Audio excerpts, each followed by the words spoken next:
If you haven't heard the latest news, there's now an official plan aimed at lowering the cost of housing. With affordability at its worst in over 3 decades and 76% of Americans feeling like housing costs are a growing issue, this is something worth paying attention to. Inventory is at record lows, and if a solution exists, now's the time to break it all down. What's being proposed, how it affects you, the chances of it passing, and whether it will make a real financial impact. This could potentially bring over 4 million new homes onto the market. To understand how we got here, a quick recap. The housing issues today largely stem from the 2006 housing bubble, when home builders went into overdrive, constructing more properties than buyers could afford. Loans were handed out with little to no down payment, and when the market crashed, home construction never fully recovered.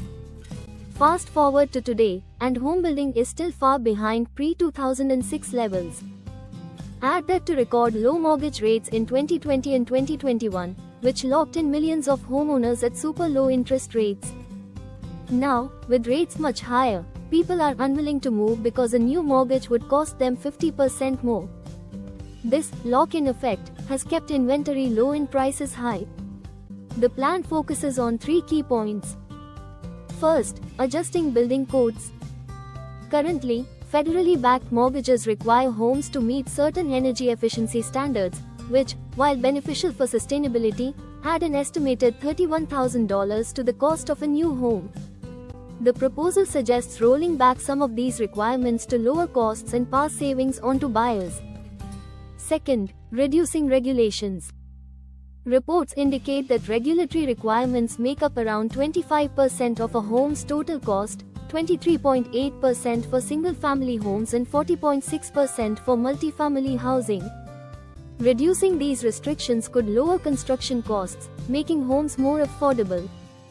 However, some argue that other policies, like tariffs on imported materials, could counteract these savings. Labor costs could also rise if stricter immigration policies reduce the workforce available for home construction.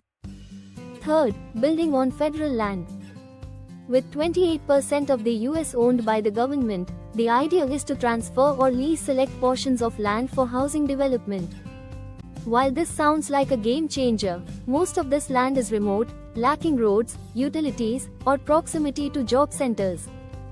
However, a study found that 7.3% of federal land overlaps with existing cities, making it a potential candidate for new housing developments. In terms of impact, this isn't an overnight fix. Home prices are still expected to rise around 8% in 2025-2026, and affordability remains a challenge. The biggest factor driving home prices isn't just the sale price itself but interest rates. Lower rates make homes more affordable without actually reducing prices.